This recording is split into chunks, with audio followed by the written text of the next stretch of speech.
আসসালামু আলাইকুম ভিউয়ার্স, কেমন আছেন সবাই? আজকের রেসিপি গরুর গোশতের কালাভুনা। আমি রাঁধুনি মিক্স মশলাটা ইউজ করছি।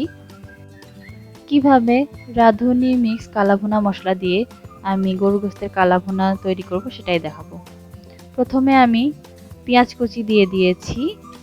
4-5টি পেঁয়াজ আমি কুচি করে দিয়েছি এখানে।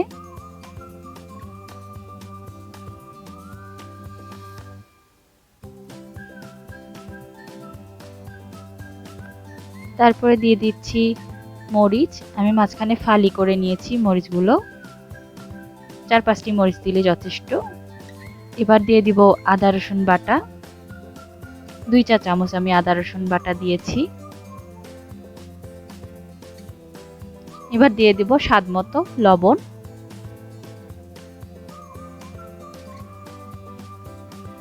এখন দিয়ে দিচ্ছি কালাভুনা মশলা, বড় যে প্যাকেটটি ছিল সেটি।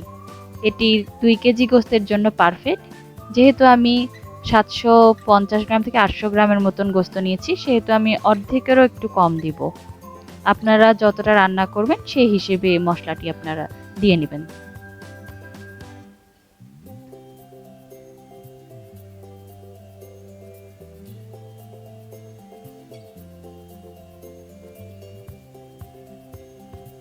এখন দিয়ে দিচ্ছি সয়া সস।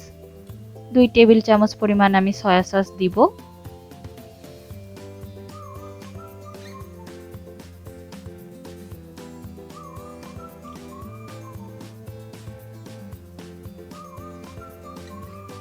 এবার দিয়ে দিব টমেটো কেচাপ। 2 টেবিল চামচের মতন আমি টমেটো কেচাপ নিয়েছি এখানে।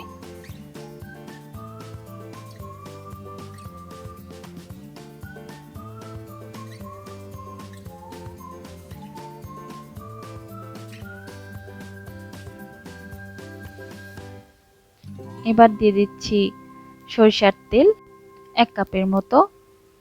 এখন আমি ভালো করে মাখিয়ে নিব যতক্ষণ পর্যন্ত না গোস্তের সাথে ভালো মতন মশলাগুলা একসাথে মিশে যায়, ততক্ষণ পর্যন্ত আমি মাখাতে থাকব। যত ভালোভাবে মাখানো যাবে ততই ভালো টেস্ট আসবে। মাখানো আমার হয়ে গেছে প্রায়। কালার এখনই কতটা চেঞ্জ হয়ে এসেছে দেখেছেন? এই পর্যায়ে দিয়ে দেব আমি পরিমাণ মতন পানি।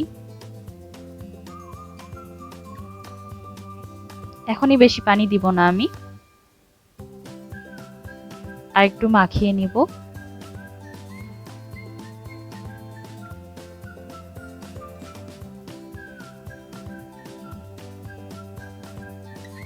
এখন চুলায় আমি প্যানটি বসাই দিলাম এবং চুলার জাল আমি হাই ফ্লেমে রেখে ঢাকনা দিয়ে দিলাম। 10 মিনিটের মতন আমি জাল দিয়ে নেব। এবার ঢাকনা খুলে আমি একটু নেড়ে দিব। এই রান্নার সময় বারবার আপনাদের একটু নাড়াচাড়া করে দিতে হবে যাতে লেগে না যায়।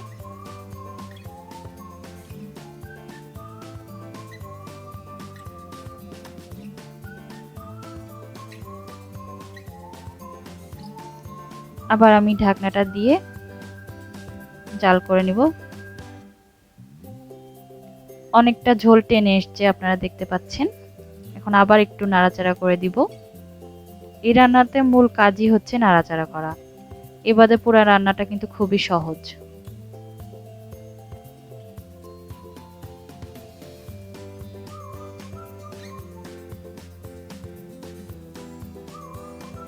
আবার ঢাকনা দিয়ে কিছুক্ষণ আমি জাল করে নিচ্ছি।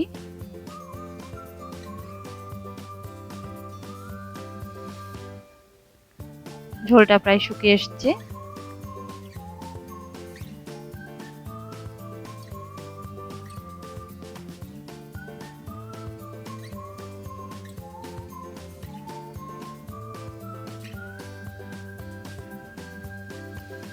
এই পর্যায়ে দিয়ে দিব আমি গরম করে রাখা পানি।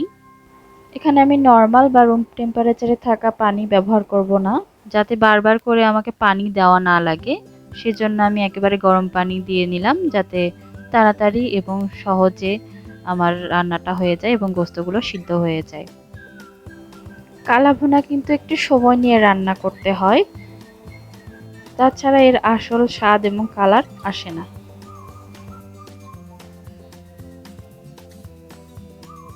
এই পর্যায়েও কিন্তু বারবার করে আমি নেড়ে দিব।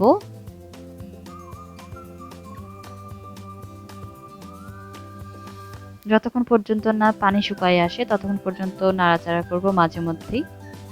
সবসময় আমাদের বাইরে যে কালাভুনা বা এই টাইপের কোনো খাবার খাওয়া পসিবল হয় না, সেজন্য বাসায় ঝটপট রান্নার জন্য এই রেসিপিটি একদম আপনার উপযোগী।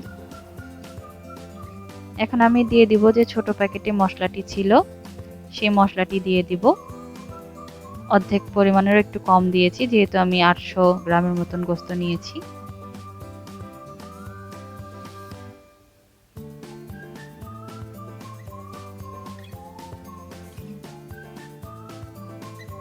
এবার আরেকটু নাড়াচাড়া করে নেব।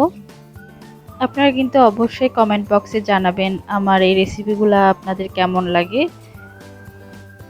সহজ পদ্ধতিতে কম উপকরণ দিয়ে কিভাবে নিত্য প্রয়োজনীয় রান্না করতে হয় আমি সেটাই এই পেজে আপনাদের সামনে উপস্থাপন করতে চলেছি। এই পর্যায়ে আমি একটি প্যানে সর্ষের তেল নিয়ে নিলাম হাফ কাপের মতন।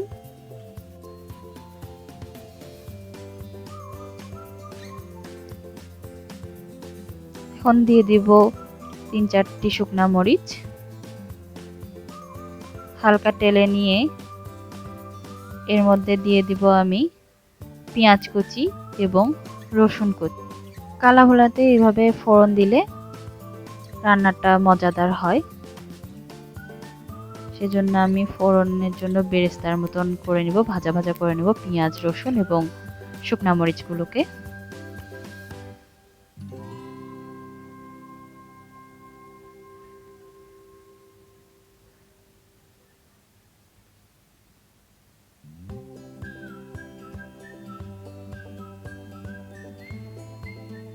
পেঁয়াজগুলো আমি হালকা ব্রাউন হওয়া পর্যন্ত ভাজতে থাকবো। যতক্ষণ পর্যন্ত না ব্রাউন হয় ততক্ষণ আমি ভাজবো।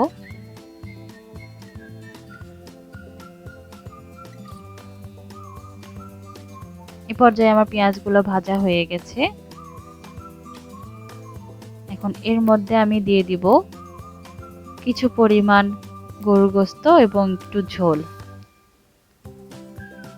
ফোড়নটা যদি আপনারা এইভাবে দেন তাহলে গরুর গোশতের টেস্টটা অনেক ভালো আসে, আর যদি ডাইরেক্ট ঢেলে দেন ফোড়নটা তখন টেস্টটা অত ভালো আসবে না।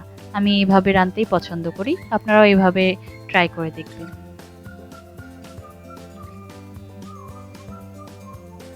এখন ঢাকনা দিয়ে দিব। আমি কিন্তু চুলা বন্ধ করে নিয়েছিলাম।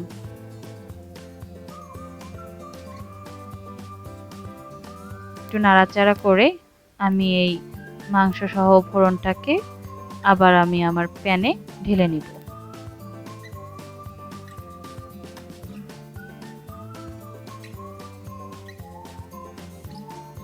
এই পর্যায়ে আবার চুলায় জাল দিলাম। আমি মিডিয়াম ফ্লেমে জালটা দিয়েছি। এখন ভালো মতন নাড়াচাড়া করে নিব একটু।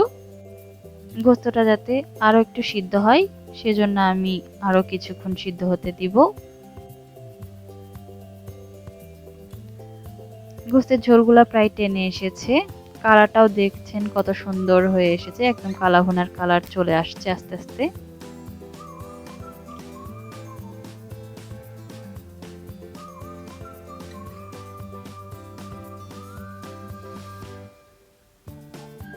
এই পর্যায়ে দিয়ে দিব আমি কিউব করে কেটে রাখা পেঁয়াজ কুচি।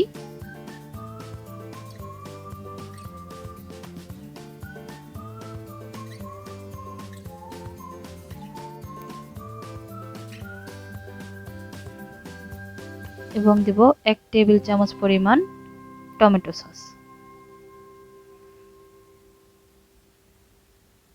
এবার একটু ভালো করে মিশিয়ে নিব। আমার কালাভুনা কিন্তু প্রায় হয়ে এসেছে, এখন আর একটুখানি জাল করে নিলেই হয়ে যাবে। আমার ভিডিওটা একটু বড় হয়ে যাচ্ছে, অনেকে বলে যে বড় ভিডিও দেখতে ভালো লাগে না, কিন্তু আমি রান্নার কোনো কিছু স্কিপ করতে চাই না, যাতে আপনারা ভালো মতন রান্নাটা শিখতে পারেন। হয়ে এসেছে আমার কালাভুনা রান্নাটি, আমি প্লেটে সার্ভ করছি। দেখতেই পাচ্ছেন কতটা লোভনীয় হয়েছে আমার এই কালাভুনা রান্নাটি আমার হাজবেন্ডের খুব পছন্দের, সেজন্য আমাকে প্রায়ই রান্না করতে হয়। গরম ভাতের সাথে কিন্তু ভালোই লাগে। আজকের রেসিপি ছিল বেগুন ভাজা, সাদা ভাত, সালাদ। আপনারা কিন্তু অবশ্যই বাসায় ট্রাই করে দেখবেন। আজকের ভিডিওটা এই পর্যন্তই। আবার চলে আসবো পরবর্তী কোনো রান্নার ভিডিও নিয়ে। ততক্ষণ পর্যন্ত সবাই ভালো থাকবেন, আমার জন্য দোয়া করবেন। আল্লাহ হাফেজ।